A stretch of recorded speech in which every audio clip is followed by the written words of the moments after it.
Thank you all for being here tonight. We are so pleased to be able to bring you this very special program on Scottie Primus Davis. So before we get started, I'm going to turn it over to Clarence White from the East Side Freedom Library to say a few words of welcome.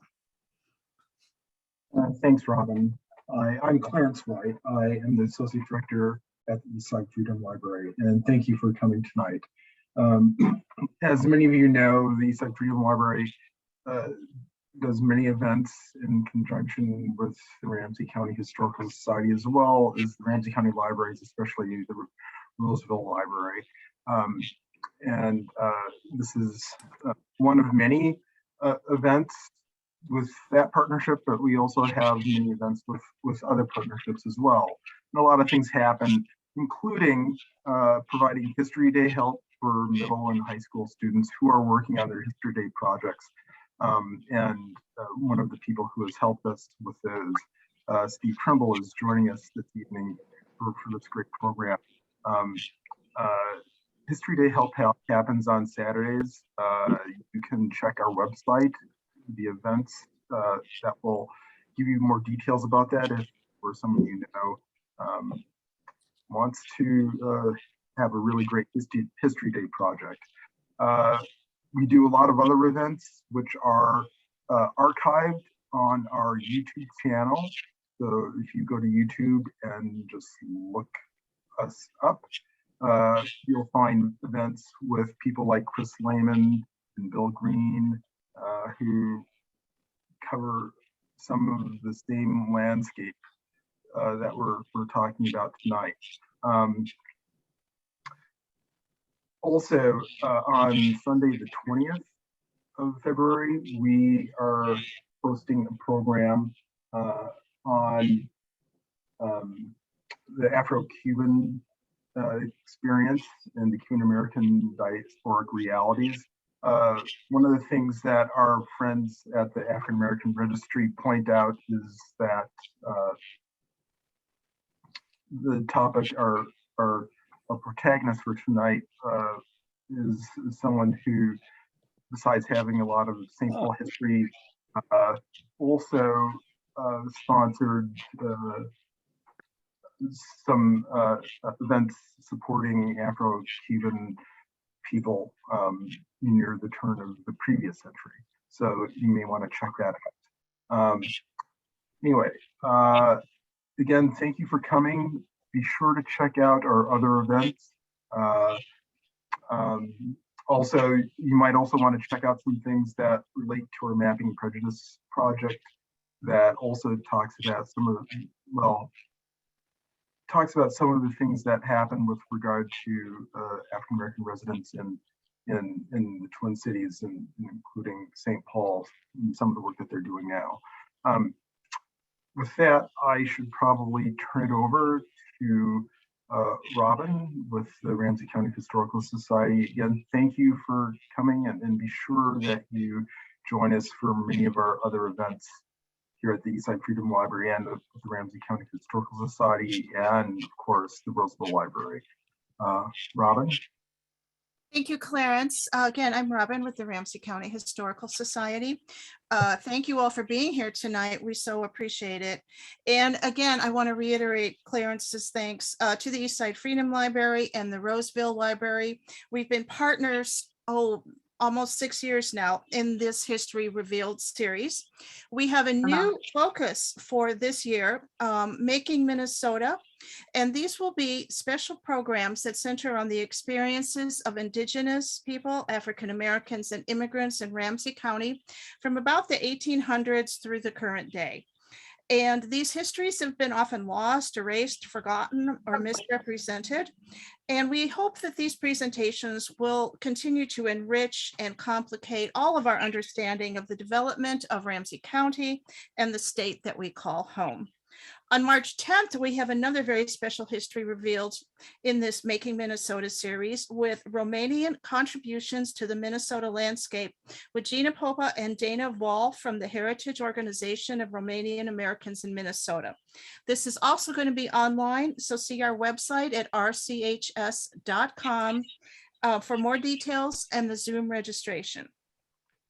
Please consider supporting the Ramsey County Historical Society and the Eastside Freedom Library. We appreciate all of our members, some of whom are here tonight, and we rely on the support of members and friends like you to continue to present these programs and all of our efforts. I want to remind everybody to please keep your microphones and personal cameras turned off during the program. You can type your questions, your favorite educator, in the chat, and we will share this later on in the program. The program is being recorded and it will be up on our Ramsey County Historical Society and Eastside Freedom Library YouTube channels in a few days. After the program, we'll turn off the recording, and if you'd like to stay on and share, we'd love to have that. We'll be able to unmute everybody and share some things at the end. We'd like to acknowledge this sacred Dakota land. Minnesota Makoche, the land where the waters are so clear they reflect the clouds, is the ancestral and contemporary homeland of the Dakota people. It is also home to the Anishinaabe and other indigenous peoples. The Ramsey County Historical Society acknowledges that its sites are located on and benefit from these sacred Dakota lands. Ramsey County Historical Society is committed to preserving our past, informing our present, and inspiring our future. Part of doing so is acknowledging the painful history and current challenges facing the Dakota people, just as we celebrate the contributions of Dakota and other indigenous peoples. You can find our full land acknowledgement statement on our website. Again, that's www.rchs.com. The full statement includes actionable ways in which Ramsey County Historical Society pledges to honor the Dakota and other indigenous peoples of Minnesota Makoche. We are committed to presenting the stories and histories of all in our community, and I'm so excited about tonight's program.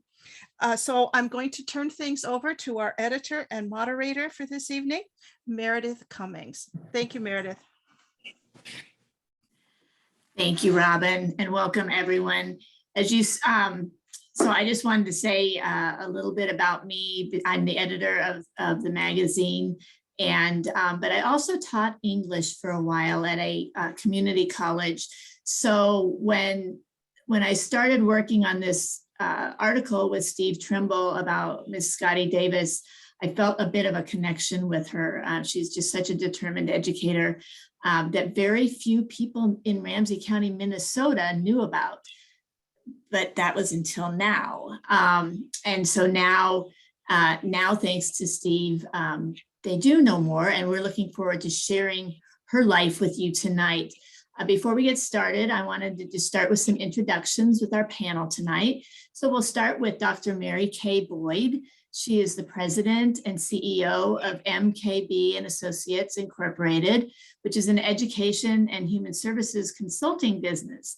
She had several positions in the St. Paul Public Schools, beginning as a teacher's aide and retiring in 2001 as a superintendent, area superintendent. In retirement, she has served in three interim roles. Interim roles: manager of Ramsey County Child Protection, director of Ramsey County Community Human Services Department. Scottie Primus Davis. And the dean of the Graduate School of Education at Hamlin University. Dr. Boyd is a child of Rondo and an elder in her community, and she applies her experience in management, leadership, communications, and coalition building to continually serve African-American children, youth, and families in Ramsey County. As such, she is a co-founder of Everybody's In, which calls for everyone to accept responsibility for the education and development of our children and youth, and to view education that takes place in the schools and education that takes place in the community as a continuum of learning.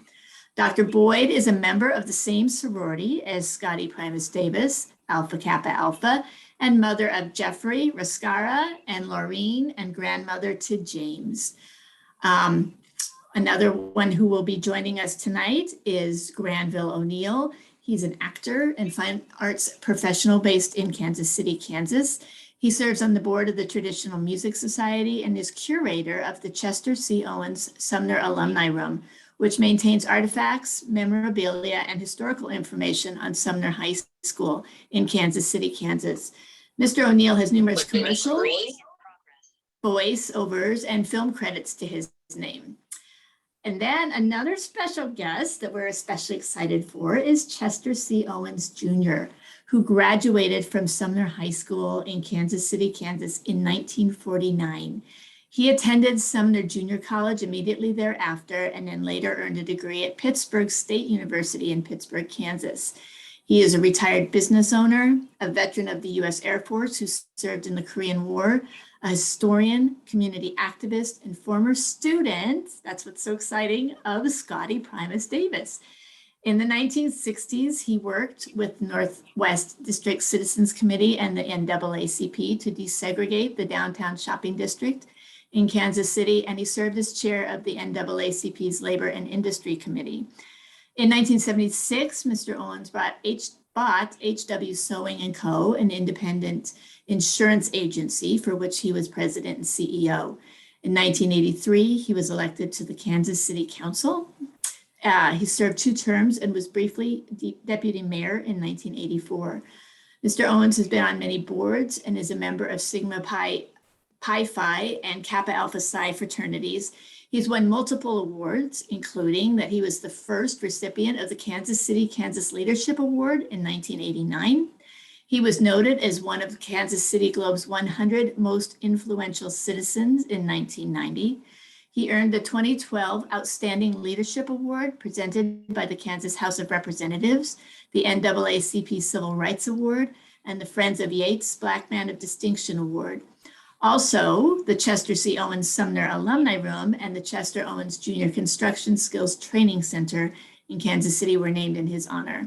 He has 2 daughters, Dr. Cynthia H. Harris and Karen L. Owens, a minister of divinity, along with 2 grandsons and 1 great-granddaughter, and a dog that's running around there sometime you might hear tonight. And then let's go to Steve Trimble, who wrote this article on Scottie Primus Davis. He is originally from Kansas as well. He's a longtime resident of St. Paul, though, an author, book collector, historian, and a frequent contributor to the Dayton Bluff District Forum. He's a retired college instructor and served the city's east side in the Minnesota House of Representatives from 1987 to 2000. Steve is a member of the Ramsey County Historical Society editorial board and has authored many articles for our magazine, Ramsey County History, including this recent piece on Scottie Primus Davis in the current winter 2022 issue. I'd also like to acknowledge the many historians, librarians, school administrators, reviewers, and others who helped Steve Trimble with this project. Some of you are watching tonight.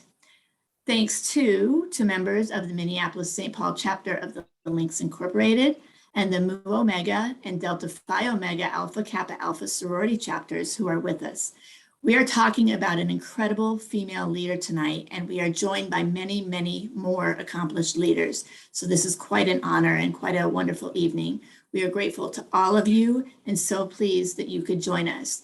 Finally, Mr. Marvin Anderson, a revered leader in St. Paul's Rondo community, could not be with us on the panel tonight as we had hoped, but we will be incorporating his thoughts on Miss Davis near the end of the program. So with that, I'm going to do a little switch here. Switch the slide. I'm trying to, and I messed it up.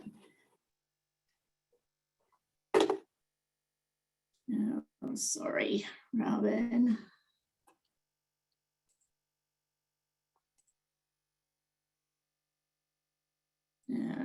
But can you see the screen?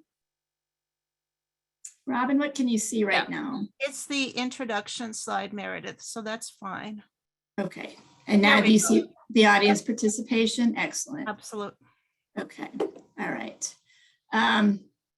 So tonight's discussion is about a woman named Scottie Primus Davis, who grew up in a safe, supportive environment in the Rondo neighborhood at the turn of the 20th century. Thanks to newspaper articles and other documents, we know she was likely influenced and mentored by some of the community's movers and shakers, whose names come up time and again in the history of Rondo. Likewise, we know Miss Davis herself influenced students and others in the community where she lived. We're going to touch on the importance of guidance and membership tonight. But before we begin, if you haven't already, we'd like you to think about a mentor, a teacher, or a family member who made a positive difference in your life. in a brief sentence in the chat, and I see we already have about 15 right now, which is fabulous. Name that person and explain how their words or actions left an impression on you. And we will read a few of these later on. All right. Okay. So let's get started. What became the article, Forgotten to Time, Search for Scottie Primus Davis, in our latest issue of the magazine, began with a single line of information that author Steve Trimble discovered while working on another project. And it read, 1904, Scottie Primus Davis becomes the first Black woman to graduate from the university, in this case, the University of Minnesota. That was it. Steve, what I'd like you to do is explain how that single bullet point, just over a dozen words, caught your attention and sent you on this multi-year search for a woman who spent less than a decade in St. Paul. Okay, so people are going to see me, or I'm just looking at the screen, which is fine. I've got about 8 minutes, they said. So if I get to 6.5, I'll wave at you. and then I can stop. Well, I was doing some work for the St. Paul Almanac and just looking at people to put in places, and I ran across this. Scottie Primus Davis became the first, well, I think they said African-American woman to graduate from the university, and then comma 1904. Everyone else on this sheet that I found, they had information about them underneath, and they had one sentence about her. So I don't know, I just thought she had the right to have a couple of paragraphs, and that turned into an entire article. I was helped a lot because there is online the Western Appeal newspaper from her time, African-American newspaper. And they had a lot of information that I'm surprised that you didn't find or even care to look for. And it told about the fact that she was born in 1882 in a little town near Louisville. The family went to Chicago for a while, and then about 1896 or so, is not quite clear, but they came to St. Paul. Her parents were very active themselves, both their mother and their father. The father was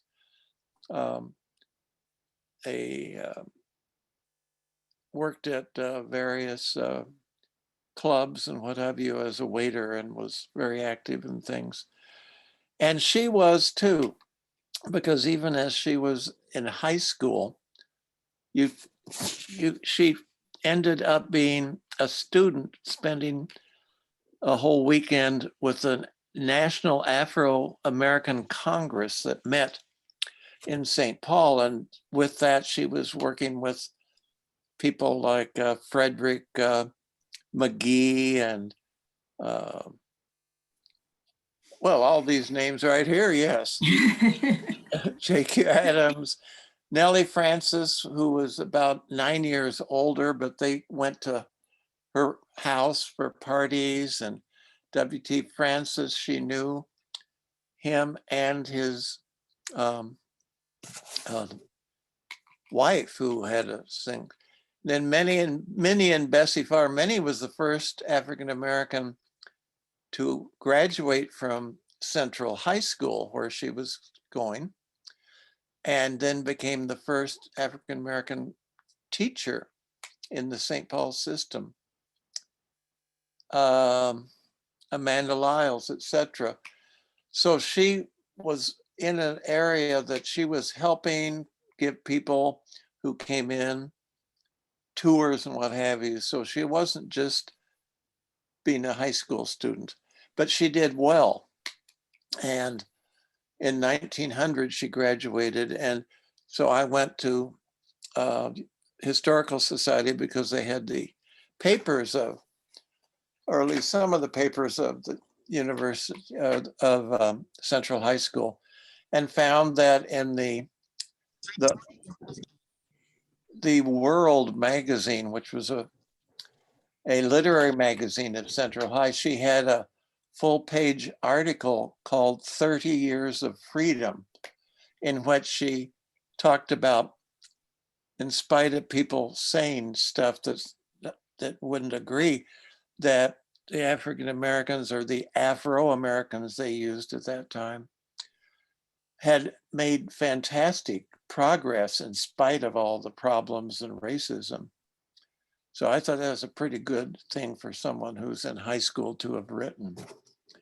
She went off to University of Minnesota, where she did graduate in 1904, and according to one of the, not only the African American newspaper, but the St. Paul Globe sort of said this was a wonderful thing that she did, being the very first, not African American person, but the very first woman to graduate. So the next thing is, and I found in the appeal, that she was going off to Louisville to teach. So how am I going to do that? Well, I emailed up the school that is she went to the Louisville Central Colored High School to teach. And I found someone there that could go through the archives, and they found information about her, and even a photo of her that was on the front thing with her, with a kind of beehive or hair, that one on the right.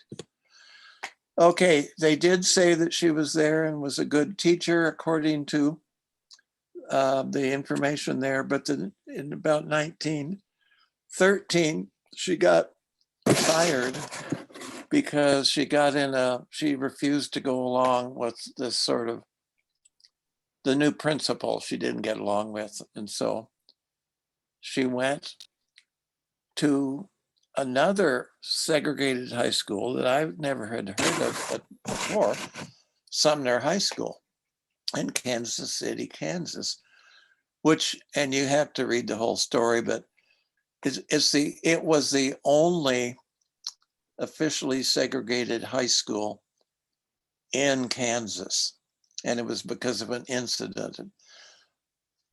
But when they decided to build a new high school for African American students, the governor who said he wouldn't sign the bill that allowed that to happen unless they agreed that the high school they built would be just as good as the high school they were kicked out of, and the teachers would get the same pay. So that was, a lot of people flocked with their masters and even PhDs, African American men and women, to go teach at that school because it seemed to be a pretty good deal. So she did teach mostly history, but also literature, and she did Shakespeare and Ralph Waldo Emerson and different kinds of things. She was pretty tough, but she wasn't mean, but she wanted people especially to have the proper way to write and speak. And so most of the people said, yes, she was tough, but she was one of our best teachers we ever had. Great. So eventually they did add to the high school a junior college, and she did some of the teaching of English for that. She did all sorts of other things. I mean, she did plays at the high school, etc.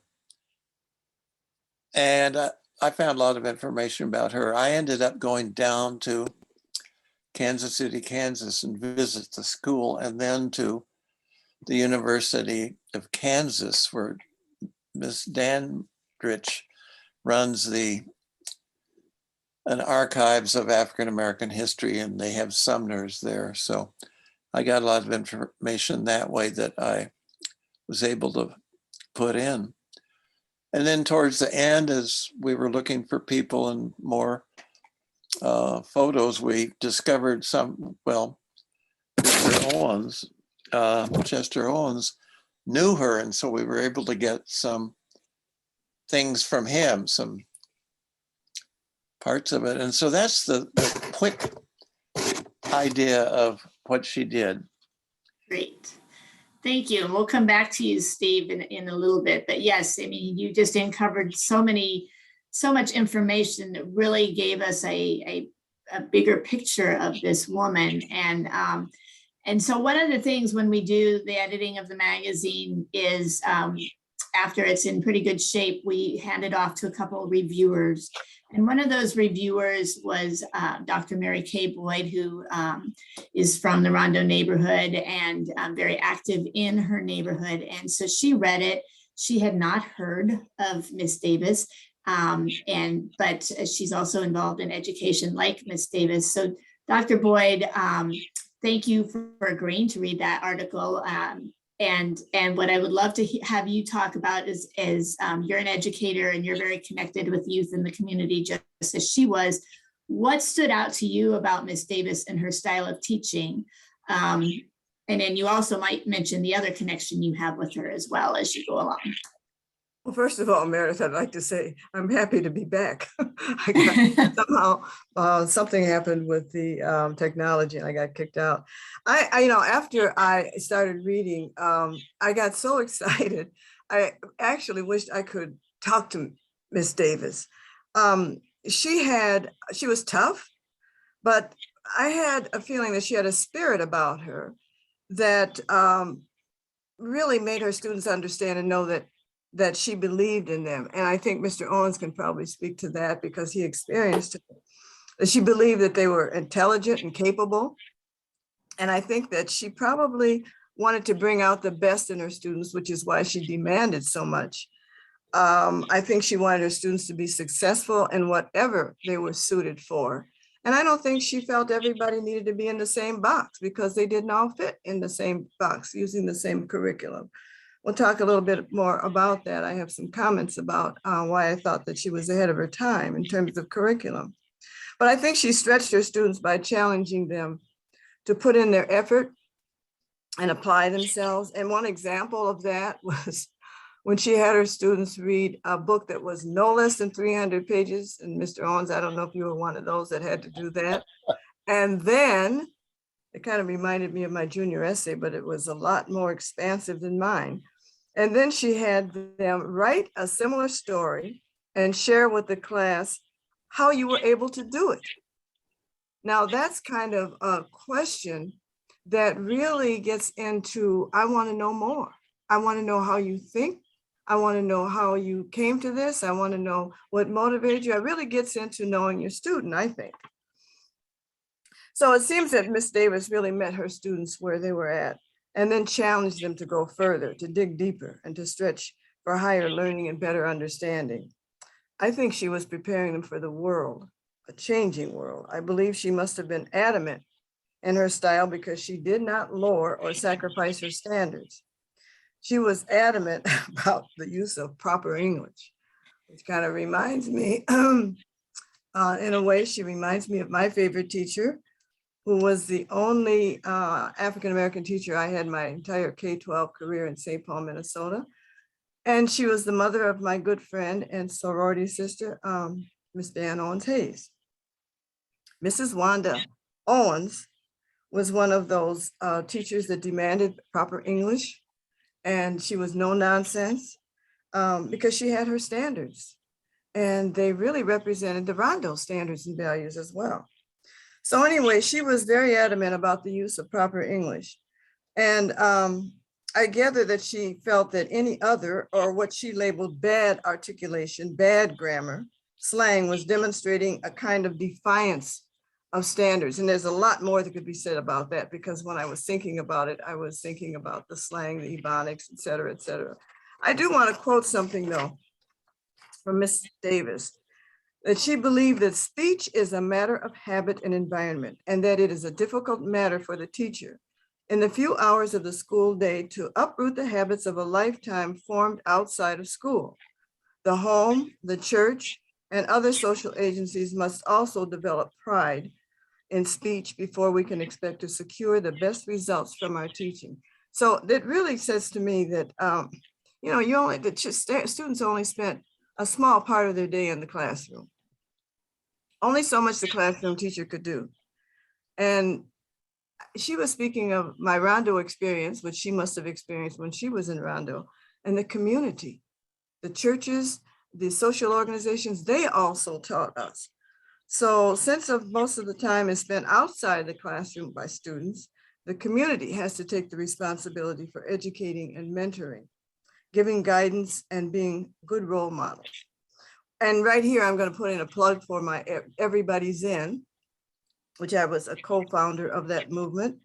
And we believe that everybody has the responsibility for the development and the education of all of our children, which means that we have to be careful about watching what we say, how we present ourselves, and how they see us. So Ms. Davis and I may have some other things in common in addition to being members of Alpha Kappa Alpha Sorority Incorporated. She was a member of the Mu Omega chapter in Kansas City, and I am a member of the Delta Phi Omega chapter in the Twin Cities. Okay. Thank you. And I know we have some Alpha Kappa Alpha members with us tonight. And so hopefully we'll have some time to open that up to chat a little later so everybody can share.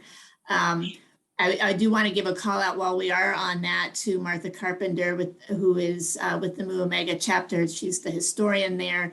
And she was just very helpful to Steve and to me as we were working to learn a little more about the involvement and the starting of that chapter. Ms. Davis she wasn't a charter member, but she started soon after that. And Ms. Carpenter helped us with some of that information. So I didn't know, I looked while you were talking, Ms. Boyd, to see if Mr. O'Neal is on. I did not see him in the lineup. Robin, do you know if Mr. O'Neal is on? I haven't seen him on yet either, Okay. Meredith, so we apologize. He had a conflict and we were thinking if he could make it, he would be late. We'll continue to watch for him, however. Okay, all right. Well, then we'll double up with Mr. Owens here. He can answer for Mr. O'Neal. Mr. O'Neal he runs the archives at Sumner High School in Kansas City, which is named after Mr. Owens. And so I was going to have him give a little brief history of Sumner. Steve gave a little bit about that when he was talking just now. But before we get into your work with Ms. Davis, Mr. Owens, if you could just kind of tell us a little bit about Sumner and how that school came to be. First, thank you for allowing me to be a participant on this program. I have been looking forward to doing this. Sumner High School was the only, as Steve stated, the only African-American high school in the state of Kansas. That came into being as a result of an incident in 1904, where a young African-American who did not attend the high school shot a student of the high school. And there was only one high school in the state in Kansas City, Kansas. And this student was very popular. After this occurred, the next day when the African Americans went to the school, they were not allowed to enter. The students would not allow them to enter the school. So the superintendent of school canceled school for the balance of the year. This happened in April of 1904. When the school started again in September of 1904, the school was a half day. The white students went to school from 8 to 1. The black students went to school from 1 until 5. There was an outcry because people felt a particular majority community felt that the schools to be segregated. So they went to the state legislature and passed a bill, which was called a segregation bill. And so the following year, students did go to one high school and was called Manual Training High School. This was not satisfactory with the African-American community. So they called a meeting with the superintendent, and so the name became Sumner High School. They did not want manual training. There was a debate going on in the country between W.E.B. Du Bois and Booker T. Washington regarding social activity. Booker T. Washington felt it just really deal with just the trades. So Sumner came into being. First class was 1905.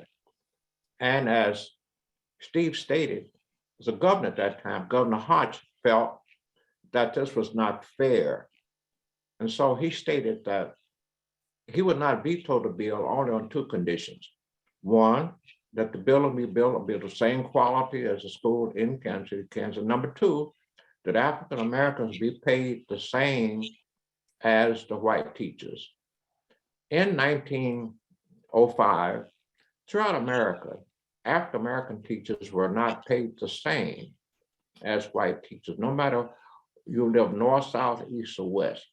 So that in itself attracted a lot of people. Now keep in mind, in 1904, teachers in Kansas City, Kansas, St. Paul, that was a top of the line profession. Probably next to physicians, dentists, teaching was top of the line. So teachers were revered, and I still revere teachers. So that's kind of a background as to how Sumner came into being. Great. And so now you've heard, Steve found all of this information, kind of brought it to light. Dr. Boyd and our other reviewers were just kind of like, wow, what an amazing woman. But you were her student, first as a high school student, and then in the community college. What did 18-year-old Chester Owens think of Scottie Primus Davis? Well, let me give you a little background on myself. I'm from a family of 8 children. I might say tonight, my 2 daughters, Dr. Cynthia Harris and Dr. Karen Owens, are on the call. 2 of my sisters, at least 2, Virginia Kirkwood, a retired teacher, and Colleen Pilson, who retired from many jobs. She, I think, is also on the line, and hopefully Frances Haywood and Sandra Owens on. But in 1946, my parents, Chester Owens Sr. and Francis Hughes Owens, moved from Ashdown, Arkansas to Kansas City, Kansas. If you could imagine the type of school that we had in Ashdown, Arkansas up until 1946, and coming to Kansas City, Kansas, which I believe and still believe that Sumner High School is probably one of the 10 best public high schools in America. Something had happened to not only my older brother, myself, my sister Colleen, and my sister Virginia. I had been skipped twice, not because I was smart, but because of the brilliance of the teachers in Ashdown, the way the schools were structured. So when I entered Sumner High School, we got here in October, I was 13 years old, 5'2", fresh out of Ashdown. We heard about Sumner High School, what the position was in the community, revered by everyone. So we were just actually, at least I was scared, my older brother was, he wasn't afraid of anything. And so going into school, high school was not very easy for me. We heard of Scottie P. Davis, as everyone said, you don't want to go to Scottie P. Davis because she's a good teacher, but she's very difficult. But that background there, I went to Scottie P. Davis, Miss Davis, in senior year English, and also Sumner Junior College. Now, Junior College in Kansas City, Kansas began in 1924.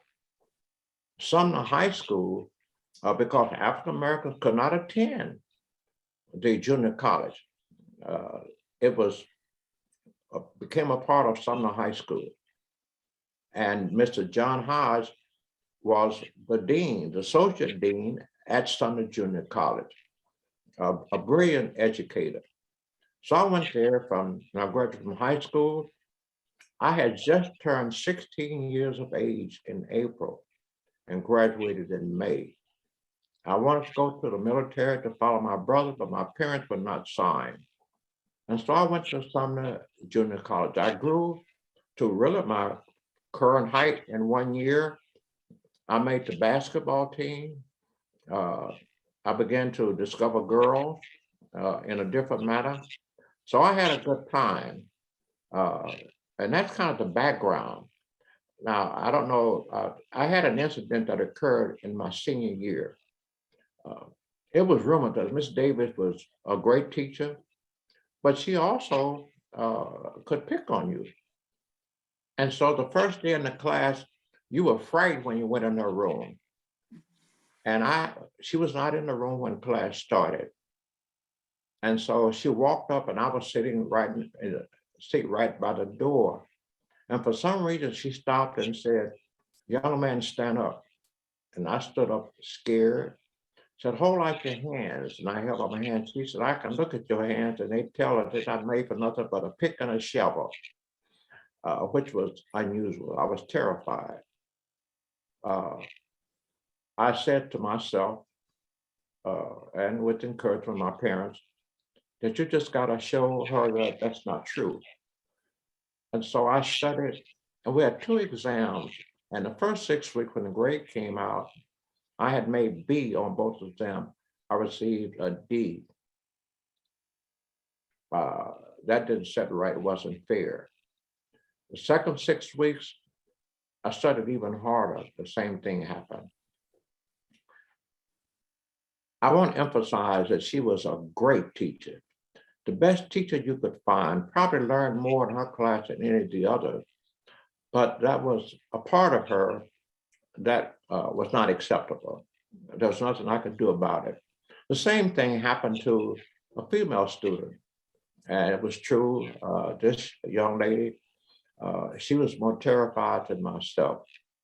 So the same thing happened to her. Now, when I finished graduating high school, going to junior college, everything was different. I went to for literature, English, and rhetoric. She was my first hour in junior college, the first year. And this is something that lives with me every day. As been stated, she was very particular about speech. And at that time, in your first hour, you recited the Lord's Prayer and also the Pledge of Allegiance. And so we recited, when we got to the part that said, "Forgive us our trespasses," she stopped us right in the middle of the prayer and said, "What did you say? What did you all say?" We said, she says, "Not trespasses, it's trespasses." And so to this day, whenever I hear the Lord's Prayer or Our Father, I remember Scottie P. Davis. So she's a part of my life from 1949 to 2022. Emphasizing again the comments that I made, that takes nothing away from her as a teacher. I can still quote a little Shakespeare, has been emphasized, and literature, she emphasized literature. So that's kind of a little background in my experience with Scottie P. Sumner High School had teachers were just amazing. The other things that we'll talk later on about Sumner High School. Great, thank you. Hearing those personal stories, that really brings her alive. And so thank you for sharing that. We mentioned a little bit, education was so important, and it was very important for her to give students every opportunity that they could. But she also continued her own education. We know Steve found records that She enrolled in coursework at Columbia University, University of Kansas, University of Iowa, University of Chicago. But her the big one that she did is she spent several years during the summers earning a master's degree in education from Harvard University, which was really hard. This was the 1930s. This is the middle of the Depression. And there are actual letters that Steve found from Harvard that talk about some of the hardships, and I'll have Steve talk about that in a minute. So Steve, if you could just briefly tell us a little bit about what you found out from her time at Harvard, and then right after that, Dr. Boyd, if you could kind of share your thoughts on her thesis topic. Well, it was 1927 when she started going there. But when the Depression hit, the teachers took a 25% cut, both Sumner and the other, even the white one. And so she ran into not having enough money easily to go. And she wrote that to them saying, I'm going to need more time because I've already put in quite a bit and I don't want to lose all that work that I've done. And so there are letters back and forth. How did I find those letters? Well, I knew that she had done a thesis. So first of all, and this was amazing, I thought, I got in touch with the Harvard Library and said, do you have a copy of her thesis? And they got back to me and said, yes. And I said, would it be any way for you to interlibrary loan that to the Dayton's Bluff Branch Library, which is, the closest to mine? And they said, sure. So about 10 days later, here, what you can see kind of on the right. And then not only that, but they said, well, and here's some files about her. And they shipped 65 pages of Xeroxes to me for no cost. And that's how we got into where her, talk to people. We found the two people that read the comments of theirs about how good a master's degree it was. And we actually got something that I tried to get from the University of Minnesota and they wouldn't release it. Her high school or her university classes that she had sent to Harvard. And so we were able, in the article, you can see all the classes that she took at University of Minnesota, thanks to the Harvard archives. So that's it for me to. All right, thank you. Thanks so much. And Dr. Boyd, I know when we talked, you were pretty blown away by that thesis. Tell us about what you thought. Oh, you're on mute. You have to unmute. Thank you. There you go. She had researched over 27,000 grades, teachers' grades of students. And she was looking at where the students were doing well and where they were not doing so well. And what really came to me was that she said that the curriculum needed to be readapted. And she looked at the students that were not doing well in math and science in some of those courses, but they were doing well in some of the vocational courses.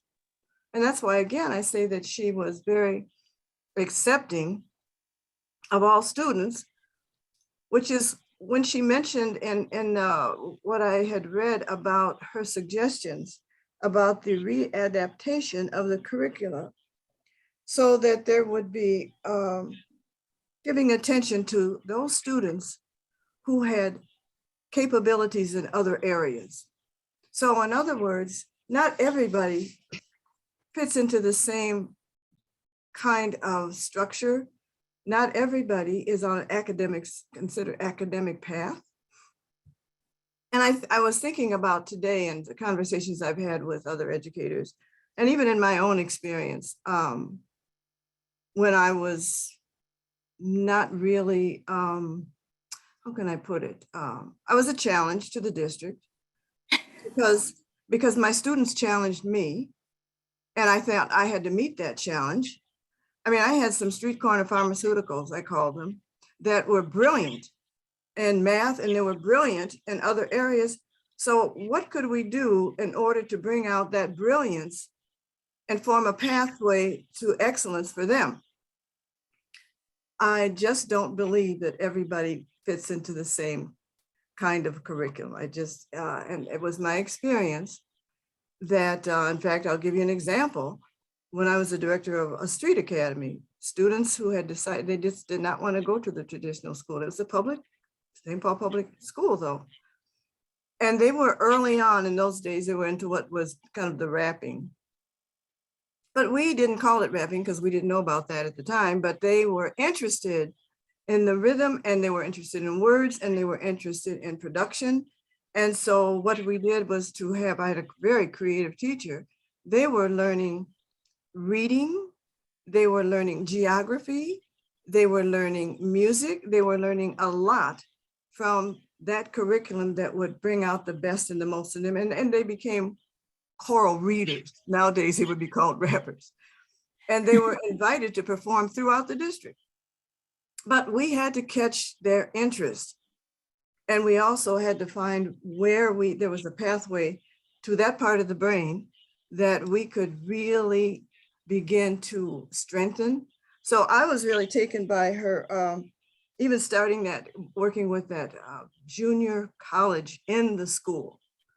As I think about today, that we don't have, there's auto mechanics, there's construction, there's a lot of other things that young people are interested in.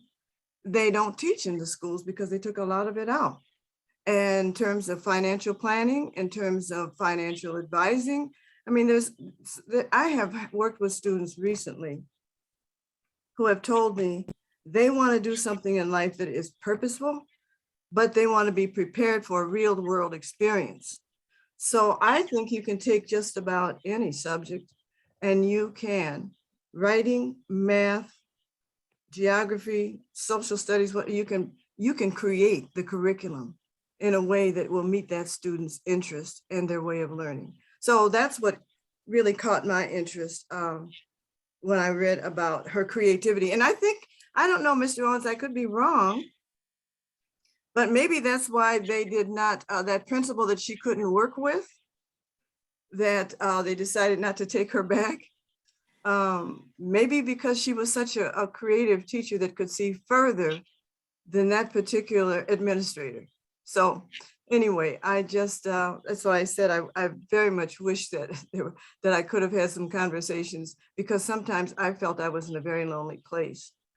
But I felt that my students were the most important and not the set curriculum, so to speak. So anyway, that's what, and her thesis really proved that there is a need for something that is different. Readaptation of the curricula is what she called. So you said something very interesting there. Thank you. But you said that sometimes you felt as an instructor that you were in a very lonely place. And I had a conversation with Mr. Owens when we were in the middle of the editing process, and he kind of hinted that the Miss Davis that he knew as a young man seemed lonely. She seemed aloof. She kept to herself some. She was a little solitary. He would see her eating alone at the Kresge store in the evenings, taking her dinner. But clearly, she impacted many lives, as Steve noted with the different examples. And I want to try to show you here an example, if I can get my computer to work. 1 minute here. Oh, sorry.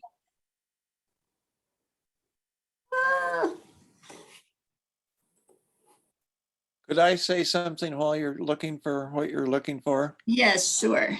The other thing that was in the thesis, she looked at all the other, what do you call that? The The other readings, the other things that have been written. Readings of the other times. And she was very strong to be against the fairly common belief that the difference between the grades and things of African-American kids and white kids had to do with genetics. And she just blasted that away and said it's about opportunity. And she pointed out that the African-American kids in high school in the South were way behind the African-American high school kids in the North, and that it was about opportunity and finances and not about anything innate. Thank you. So she really fought for these kids, and you can see Steve found a few quotes that we included in here. One from Cordell Meeks, who was the first African-American district judge in Kansas, that she had a burning desire to excel and master the spoken language. From their seminary and yearbook, talked about that they knew that they drove her crazy, that she thought they were intolerable, but that she really had done a good job of civilizing them for sophomore English. And then I do believe we have a guest here today, Mr. John H. Adams III. And if you are here, I wondered if you would be willing to read what your father wrote about her. And I don't know, Robin, if you can turn on his mic. This is John H. Adams III. Yeah, John, you should be able to speak now. Thank you. You may still be muted. Oh, you're on. I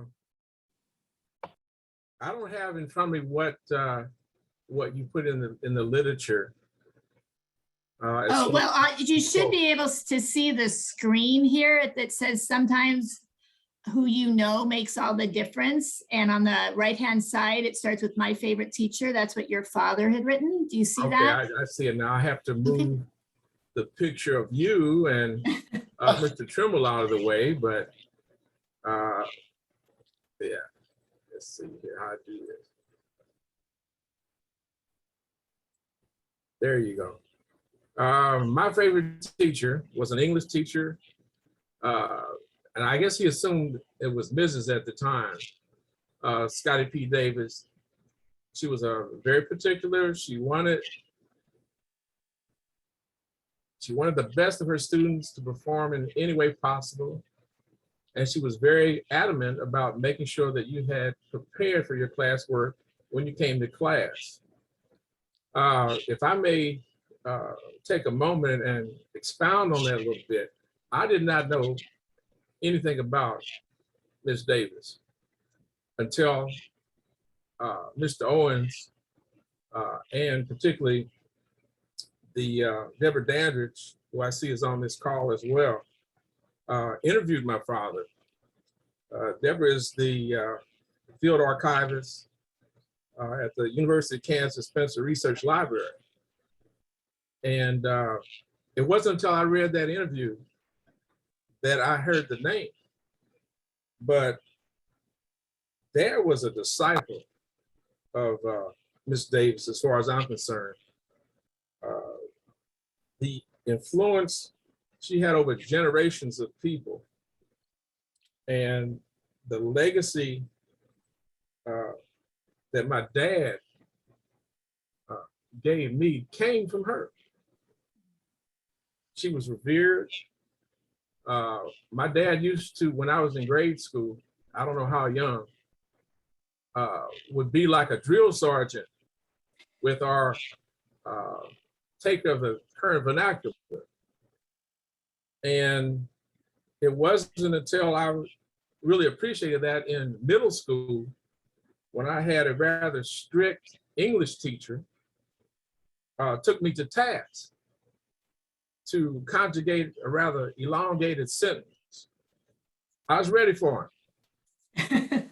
And from the point of, the actual, what is it, the subject, the verbs, the adverbs, the object of the preposition, phrase, blah, blah, blah. I was ready for him. He never asked me another question in that class. The other thing I have as an anecdote, my father was a postal carrier, as we mentioned in his profile. He walked through TG&Y one day after school, and a classmate of mine who told me this story roughly about 3 or 4 years ago on Facebook. I had never heard it before, but he recollected from a memory of, let's say, 50 plus years before, being in TG&Y at the candy counter saying, "You ain't got some type of candy. You ain't got this kind of candy." My dad was in earshot of that. My dad delivered mail to my friend's home. So my friend knew he was caught. He wasn't gonna be able to run. My friend's name was Mark. Mark told, and now Mark, you have to realize the juxtaposition of Mark versus my dad. Mark at that time was roughly about 6'4", 6'5". He ended up being about 6'8". My dad on a good day was 5'5". But my dad had no problem going up, as Mark said, up one side and down the other side, talking about proper English. This is the impact that Ms. Davis had on my father and consequently other generations. Yes, thank you. Those are great stories. And as you can see, I just moved the slide here to show Ms. Zatella Turner, who was a Shakespearean scholar. And in looking, for articles after Ms. Davis died, found several people who were featured in their particular newspapers, and Ms. Turner was one of those for her work as a Shakespearean scholar. And in that article, there she gives credit to Scottie P. Davis. And then there was another young woman named Wilda Francis Perkins, who was a 1937 Sumner graduate. She had moved to California and that summer won an Elks, a regional Elks contest. And what did that mean? That meant a trip to nationals for her speech and $1,000 scholarship to any school in the country. And who did she give credit to? Her speech coach, Scottie Primus Davis. And then there was one other example. There's just example after example of people who including Thelma Gorham, who was a Florida A&M professor of journalism and a writer for Jet and Ebony and other publications, and a graduate of the University of Minnesota. I wonder if she was influenced by Miss Davis to go there. But she gave an interview in 1976 to the Tallahassee Democrat. And this is what she had to say: what you put into the lives of other people, they in turn put into other people. And you can only repay by what you do. By teaching, I have repaid my debt to Scottie Primus Davis. She was the one who encouraged me to write. So time and time again, we kept finding these people who were just like, she was the influence, which is just amazing. And so what I'd like our panelists, anyone, Mr. Owens, Steve, Ms. Boyd, to talk a little bit about that, about just the impact she had on her students. Yeah, could I make a comment? Yes. One of the things about Kansas City, Kansas, it was a great community. John Adams, Cardell Meeks lived 2 blocks from us, Cardell Meeks Sr., and his also a son that succeeded him as a judge. Miss Turner, we all belong to the same church. Miss Turner, unfortunately, I have a copy of her book, an autographed copy of her book. After she was a Phi Beta Kappa from University of Kansas, I think in 1931. And if you can imagine being a Phi Beta Kappa from KU in 1931, and it was very segregated. The dorms, you couldn't live in the dorms. You could not eat in the cafeterias, but she was a Phi Beta Kappa. When she retired from Virginia Union, she came back here and rejoined the church. One of my sisters on the call, Virginia Kirkwood, retired teacher, interacted quite often with Miss Turner. She lived 2 blocks from where I live right now. But these are just some of the people, and I just throw in like Elma Jackson, also a very successful attorney, lived and belonged to the same church. But also, who will tell you, were greatly influenced by Miss Davis. So one thing that we had in common, we would get together. Oftentimes, the name of Scottie P. Davis would come up. And we would talk about Scottie P. and the impact that she had, and some other little joke we'd have about her too. But everybody would say she was a great teacher. Great. You know, Mr. Owens, I was going to ask you if you thought that, you know, many of us remember when we stepped out of the house, we were told that you not only represent yourself, your family, your community, and your people. So do you think that she also had she was investing in all of her students because her reputation was going out in her students? It's a reflection on who she was. Yes, very much so. And she, along with all of the other teachers, Sumner, emphasized, we were preparing you for the world, and you had to be better than the white students to be successful. And I jokingly say, and the interesting thing is we became better. But yes, that was very important because you represented her. And that was true of all the teachers this summer, as far as I'm concerned, particularly the principal, John Hodge. And his theme was that if you attend the Sumner, that no child shall fail. That was his theme. Mm-hmm. Thank you. Yeah. Anyone else? All right. So I said earlier that Mr. Marvin Roger Anderson, who is a leader in the Rondo community in which Scottie Primus Davis grew up, he was going to be on the panel tonight, and he could not come, but he did want to share something, and this is what he wanted to share with all of you. An overarching goal of all our endeavors over the past 30 plus years has been to document just how much the city of St. Paul, the state of Minnesota, and the United States have been made better by so many people who spent significant time in the African American community of Rondo.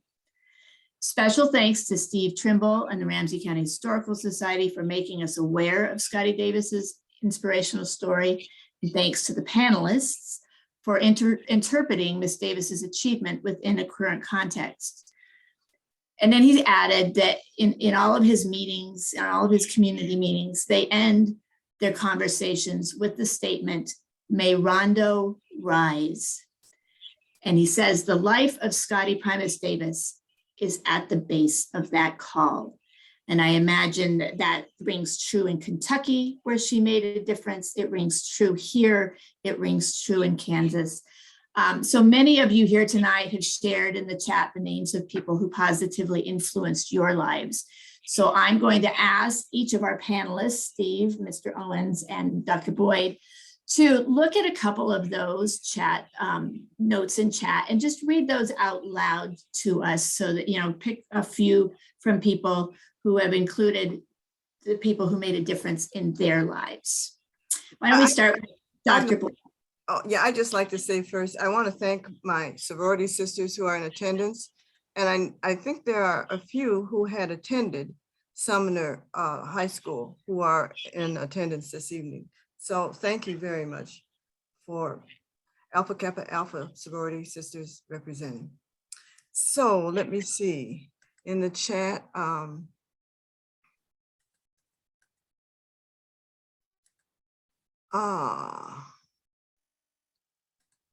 I am beyond grateful to be a part of this experience tonight.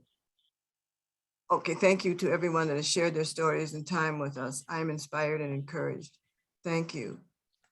And That was from Olivia. Olivia, yes. And okay, someone else want to go?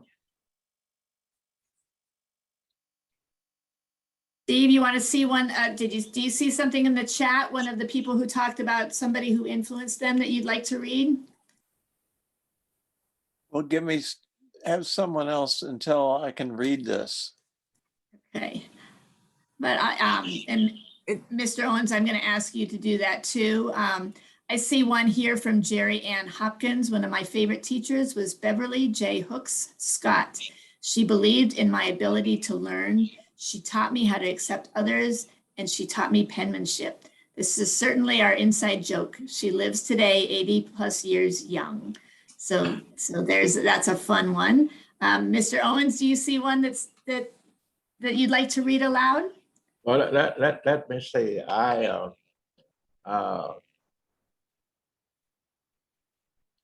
guess the comments that person has made by, she was a member of very honor society, including Phi Beta Kappa, but she was the only third woman elected from KU Kappa Delta Phi and Alpha. I don't see the name right now. Okay. No, I guess that's the only one I can see. I don't see any others. Okay. Well, there's one from Francis Haywood. Has that been read? I don't think so. Go ahead and read that if you like. Miss Davis was not my teacher, but when I have been with Sumner High School alums, Miss Davis is one of the teachers her former students will discuss. Oops. They always speak of her as a hard teacher, but I can't seem to. Can you see the rest of that? I was trying to scroll and it keeps jumping. And this was from who? Francis Haywood? Yes. They always speak of her as a hard teacher, but they always speak of her as an excellent teacher, Okay. and they learn a lot from her. She was known to her former students as Scottie P. Okay, thank you. And as you were reading that, I found another one here from our friend here in St. Paul, from Phyllis Goff. And Miss Goff says, my mother and my grandmother were both teachers, and they were both lifelong role models to me. My mother opened my eyes to understanding different career choices and that I could be anything I wanted to be. And my grandmother believed strongly in teaching proper English. Coincidentally, my mother was also my 6th grade teacher. Oh, I bet that was fun. Probably the hardest and most effective elementary teacher I ever had. I am eternally grateful to both my mother and grandmother who made me who I am today. And that's in addition to my father. Steve, did you see one that you'd like to read? Yes.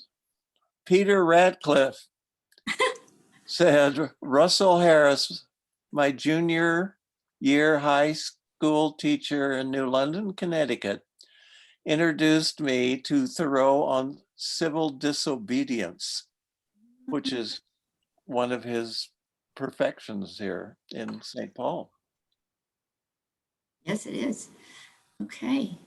All right, Robin, I'm going to let you kind of take over here, wrap it up, and then we can open it up to people to ask questions in the time that we have remaining.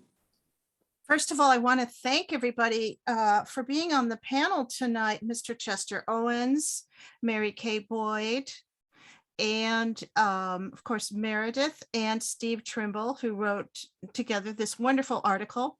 It is on our website. If you are not a member and haven't gotten our magazine, please check out our website. The article is there for you to download. And again, thank you to the Eastside Freedom Library and to the Roseville Library for being sponsors tonight. We'd like to hope that we will see you again at another program coming up soon. And I'm going to turn off the recording and let everybody unmute. But again, thank you all for being here tonight for this wonderful program. It was really fun to hear everybody's comments, get your comments about your important teachers and mentors. And we will have the recording up on our YouTube channel and the Eastside Freedom Library channel soon. The text of the chat will be available. I won't be able to put that up with the recording because everybody's got such great comments. It will be too long, but it will be available. So again, thank you all, and we'll hope to see you soon. And everyone stay well. And